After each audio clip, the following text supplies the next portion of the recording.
আসসালামু আলাইকুম। দেশ ও দেশের বাইরে যে যেখান থেকে আমার ভিডিও দেখছেন সবাইকে স্বাগতম। তো আমি হাজির হলাম আরবি সংখ্যা বা আদাত কিভাবে বাহির করতে হয় বা সেগুলো দিয়ে কিভাবে যন্ত্র লিখতে হয়। তো আমাকে বেশ কয়েকজন কমেন্ট করে বলছেন, গুরুজি যন্ত্র কিভাবে লিখতে হয় বা কোথায় থেকে আসে বা মন্ত্র কোথায় থেকে আসে। তো আমি সেগুলো নিয়েই আমি আলোচনা করব। তো ভিডিওটি শেষ পর্যন্ত দেখবেন, তাহলে আপনারা অনেক কিছুই এই ভিডিওর মাধ্যমে শিখতে পারবেন বা জানতে পারবেন। যেমন আমি কিছু এই যে এখানে দেখতে পাচ্ছেন, আমি এখানে মান সংখ্যা বের করে নিছি। তো এটি আপনাদেরকে মূলত আমি দেখাবো। আমি দেখে দেখে বলে দিব। তো সেখান থেকে আপনারা কিভাবে কি সেটা জেনে নেবেন। তো অবশ্যই যারা এই চ্যানেলে নতুন দর্শক এখনও সাবস্ক্রাইব করেন, চ্যানেলটি এখনই সাবস্ক্রাইব করে নেবেন এবং পাশে থাকা বেল আইকনটি অল বাজিয়ে দিবেন। তাহলে আমার পরবর্তী অন্য কোনো নতুন ভিডিও সবার আগে সবার প্রথম আপনি দেখতে পারবেন। তো বেশি কথা না বাড়িয়ে চলুন বেশ কয়টা বাক্য নিয়ে বলবো মান সংখ্যার বিচার বা বিশ্লেষণ বা আদাত। যেমন আমরা সূরা থাকা হোক, যে কোনো সূরা থেকে হোক বা যে কোনো ইসিম বা আয়াত থেকে হোক, আমরা কিন্তু যন্ত্র লিখতে পারি বা লিখতে পারব। তো কীভাবে লিখতে হয় যন্ত্রগুলো, সূরা থেকে বা আয়াত থেকে কিভাবে যন্ত্র বা নকশারূপে রূপান্তরিত করা হয়। তো আমি পূর্বে কোনো এক ভিডিওতে বলছিলাম যে এগুলো যন্ত্র বা নকশা যারা সিদ্ধি সাধক, সিদ্ধিগুরু বা ঋষি মণি এবং সুফি সাধক যারা, তারা এসব বিশ্লেষণ করে সেগুলার আদাত বের করে তারা এসব যন্ত্র বা নকশা অঙ্কন করেন। আর সেগুলো দিয়েই সাধারণ যারা নতুন কবিরাজি শিখতেছেন বা তান্ত্রিক হতেছেন, তারা কিন্তু সেগুলো বই পুস্তক দিয়ে কাজ করা হয়। তো মূলত আপনার যদি জানা থাকে যে কিভাবে কাজ করবেন বা কোন নিয়মে কোন আদার দ্বারা কোন কাজগুলো করবেন, এবং অনেকগুলো যন্ত্র বা নকশার উপরে 786 লেখা থাকে। আর 786 মানে কি, এবং এখানে আমাকে ইন্ডিয়া থেকে এক হিন্দু ভাই বলছেন 786 মানে হরে কৃষ্ণ। তো সেটিরও মানে সংখ্যা কত দাঁড়ায় বা আরবি সংখ্যায় কত দাঁড়ায়, সে সম্পূর্ণ কিছু আপনাদেরকে এই ভিডিওতে বুঝিয়ে দেব। তো চলুন ভিডিওতে আমরা সব কিছু জেনে নিই। যেমন আলিফ যদি আমরা জানতে চাই, আলিফের সংখ্যা 1 এবং বার সংখ্যা 2, জিমের সংখ্যা 3 এবং দালের সংখ্যা 4, হার সংখ্যা 5 এবং অয়ের সংখ্যা 6 এবং জার সংখ্যা 7 এবং হ্যার সংখ্যা 8, তর সংখ্যা 9, ইয়ার সংখ্যা 10, কাপের সংখ্যা 20, লামের সংখ্যা 30, মিমের সংখ্যা 40, নুনের সংখ্যা 50, সিনের সংখ্যা 60, আর আইনের সংখ্যা 70, ফার সংখ্যা 80 এবং স্বাদের সংখ্যা 90, কফের সংখ্যা 100, র সংখ্যা 200 এবং সিনের সংখ্যা 300 এবং তার সংখ্যা 400, থার সংখ্যা 500, খর সংখ্যা 600, জালের সংখ্যা 700, রদের সংখ্যা 800 এবং র সংখ্যা 900 এবং গয়নের সংখ্যা 1000। তো এই সংখ্যাগুলো দিয়ে আমরা কিন্তু যদি ইসমে আজম আছে, আজমের সংখ্যাগুলো যেরকম আয়াতে কারিমার ভিতরে মার্জিত বা বাংলায় যেটা ডট বলা হয়, ডট আছে, আমরা ওইটুকুর মধ্যে কতগুলো সংখ্যা আছে সেই সংখ্যাগুলোকে যদি আমরা এইভাবে আদাদ বা সংখ্যার মান বাহির করে যদি আমরা লিখি, তাহলে ইসমে আজম বলেন বা যে কোনো সূরা বলেন বা আয়াত বলেন, সেগুলো দিয়ে কিন্তু যন্ত্র লেখা সম্ভব। আর সেগুলো যদি আপনারা লিখে কাজ করেন, সূরাকে যন্ত্রে উপনীত করে বা আয়াতকে যন্ত্রে বা নকশার উপনীত করে বা ইসমে আজমকে যন্ত্রের উপনীত করে যদি আপনারা লেখেন, তাহলে কিন্তু সেই যন্ত্রগুলো সঠিকভাবে কাজ করতে পারবে। অনেকেই আছেন যারা তান্ত্রিক নাম দিয়েছেন, তো আসলে তান্ত্রিক শব্দের অর্থ কী সেটি যারা অনেকেই তান্ত্রিক নামের আগে লাগিয়েছে, তাদের কাছে প্রশ্ন করতে চাই, তান্ত্রিক অর্থ কী? এই প্রশ্নটি আমি আপনাদের কাছে রেখে গেলাম। প্রশ্নের উত্তরটা যথাভাবে আপনারা কমেন্টের মাধ্যমে জানাবেন যে তান্ত্রিক কাহাকে বলে বা তান্ত্রিক শব্দের অর্থ কী, এবং সুফি সাধক কাহাকে বলে, এবং ঋষি মণি কাহাকে বলে, এবং সিদ্ধি গুরু কাহাকে বলে।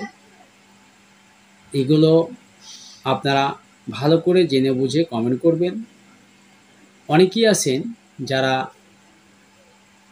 চ্যানেলে এসে জিন সাধক, অমুক সাধক, তমুক সাধক বলে দাবি করেন, এবং বিজ্ঞান যোগ, এখন বর্তমানে সব জায়গায় বিজ্ঞান যোগ, বিজ্ঞানীর প্রযুক্তিতে বিভিন্ন কিছু করা যায়, যা অনেক জিন সাধক নামে পরিচিত বা অনেক আধ্যাত্মিক শক্তি নামে পরিচিত। আধ্যাত্মিক শক্তি কি? এটি যারা আধ্যাত্মিক শক্তির অধিকারী দাবি করেন তাদের কাছে প্রশ্ন থাকলো যে আধ্যাত্মিক কাহাকে বলে। তো বিষয়ই হলো যে বৈজ্ঞানিক প্রযুক্তিতে অনেকেই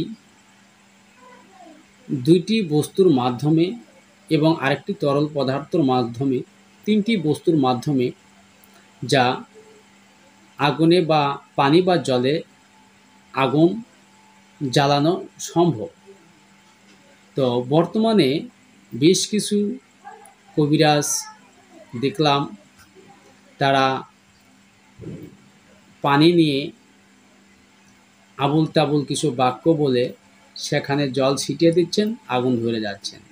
অনেকেই তরল পদার্থের মাধ্যমে কাজ করছেন, অনেকেই শুকনো পদার্থের মাধ্যমে কাজ করছেন।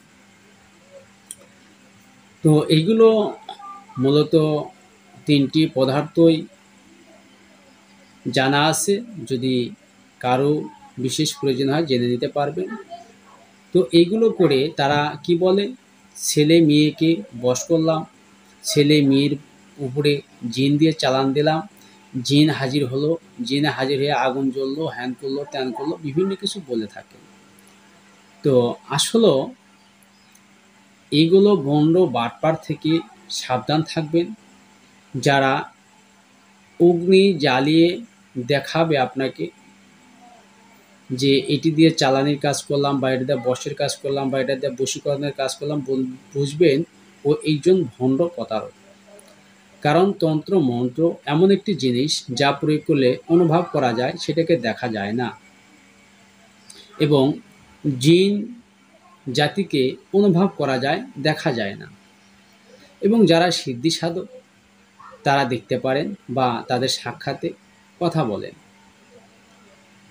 এবং যারা যে অনেক কবিরাজ আছেন যারা বিভিন্ন কাগজপত্র নিয়ে চ্যানেলের সামনে, বিভিন্ন মিডিয়ার সামনে হাজির হন, হয়ে বলেন অমুক তমুক এই সেই অনেক কিছু বলেন, যে প্রশিক্ষণপ্রাপ্ত এই কাগজ সেই কাগজ বাইর করে দেখান। আসলে মূলত হলো তান্ত্রিক বা কবিরাজি কোনোভাবে সরকারি বা বেসরকারি কোনো প্রতিষ্ঠান নেই। যদি সরকারি বা বেসরকারিভাবে কবিরাজি বা তান্ত্রিকদের কোনো প্রতিষ্ঠান না থাকে, তাহলে সেই কাগজগুলো কে দেয়, কোথায় থেকে আসে? যেমন আমার কাছে অনেকেই শিক্ষা গ্রহণ করেন, আমি তো তাদের কোনো ডকুমেন্ট বা কাগজপত্র দিতে পারি না, তাহলে এগুলো কোথায় পায়? এখন টাকা হইলে সব কাগজই পাওয়া যায়। তো এগুলা ভণ্ড বাটপাররা মানুষের সাথে প্রতারিত করার জন্য এগুলা বিভিন্ন কিছু কৌশল অবলম্বন করে থাকে, সেগুলো থেকে অবশ্যই সাবধান থাকবেন। আর কিছু কথা আমি বলবো, সেটি হচ্ছে যেমন আমরা সূরা ইখলাসের নকশা পড়ে থাকি, সেটি হচ্ছে সংখ্যা এবং বাংলার মান সংখ্যা এবং আরবির আদাতে মান সংখ্যার মধ্যে অনেক ব্যবধান থাকে, বা মন্ত্রের মধ্যে এবং আয়াতের মধ্যে অনেক ব্যবধান থাকে।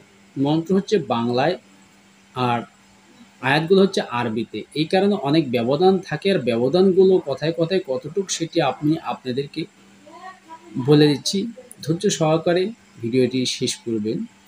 তো যেমন কুল হু আল্লাহু আহাদ আল্লাহু সমাদ লাম ইয়ালিদ ওয়ালাম ইউলাদ ওয়ালাম ইয়াকুল লাহু কুফুয়ান আহাদ। এই সূরা ইখলাসের মান বা আদাদ বা সংখ্যা কত? যেমন কোলের সংখ্যা হচ্ছে 130, হুর সংখ্যা হচ্ছে 11, আল্লাহুর সংখ্যা হচ্ছে 66 এবং আহাদের সংখ্যা হচ্ছে 13, এবং আবার আল্লাহর সংখ্যা হচ্ছে 66, সামাদের সংখ্যা হচ্ছে 145 এবং লামের সংখ্যা হচ্ছে 70 এবং ইয়ালিদের সংখ্যা হচ্ছে 44, ওয়ালামের সংখ্যা হচ্ছে 76 এবং ইয়াওর সংখ্যা হচ্ছে 16 এবং লাদের সংখ্যা হচ্ছে 34 এবং ওয়ালামের সংখ্যা হচ্ছে 76। আবার কুফু, এই ইয়াকুফুর সংখ্যা হচ্ছে 80, লাহুর সংখ্যা হচ্ছে 35 এবং কুফুয়ানের সংখ্যা হচ্ছে 107 এবং আহাদের সংখ্যা হচ্ছে 13। এটি হচ্ছে আরবি আদাদের সংখ্যা, এবং এটাকে যদি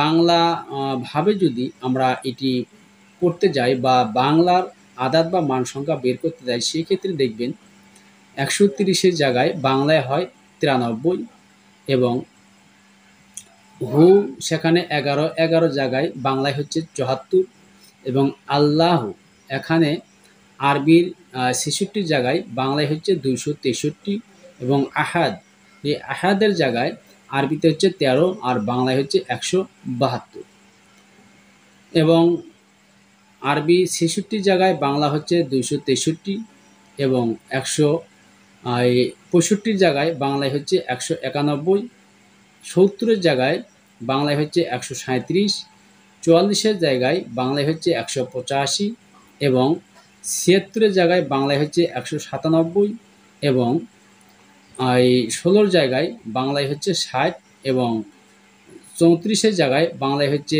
125 এবং 76-এর জায়গায় বাংলায় হচ্ছে 197, 80-র জায়গায় বাংলায় হচ্ছে 136 এবং 35-এর জায়গায় বাংলায় হচ্ছে 146 এবং 107-এর জায়গায় বাংলায় হচ্ছে 163 এবং 13-এর জায়গায় বাংলায় হচ্ছে 172। এবং বাংলা এবং আরবির আজাবে বা আদাতে যে মানগুলো, এগুলো আপনাদের বুঝতে হবে ঠিক মতো। এবং এখানে বুঝতে পারলেন যে আদাতের মান সংখ্যাগুলো, এবং উপরে যেহেতু বাংলা যদি আমরা বিসমিল্লাহির রহমানির রহিম যদি এটা বলতে যাই, এটা বাংলা আদাতের সংখ্যা হচ্ছে 1036 এবং আরবিতে যদি আমরা বিসমিল্লাহির রহমানির রহিম বলতে যাই, সেক্ষেত্রে আরবিতে হচ্ছে 786। এই 786 আরবিতে এবং বাংলাতে 1036 এই যন্ত্র বা নকশাগুলো হয়ে থাকে। তো অবশ্যই আপনাদের সেই যন্ত্রগুলোর মান বা আদাতে মান বা সংখ্যার হিসাবগুলো করতে হবে, যে আসলে কোন যন্ত্র দিয়ে কাজ করছেন, সেই যন্ত্রটা কোন আয়াত বা কোন সূরার থেকে এই যন্ত্রটি। এগুলো আপনারা যখন সম্পূর্ণ কিছু বিশ্লেষণ করে দেখবেন, তখন অবশ্যই আপনারা এই কাজ করে সফলতা অর্জন করতে পারবেন। তো এর পরবর্তী আরও কোনো ভিডিওতে এই বিসমিল্লাহ নিয়ে আবারও হাজির হব। তো সবাই ভালো থাকবেন, সুস্থ থাকবেন। আল্লাহ হাফেজ।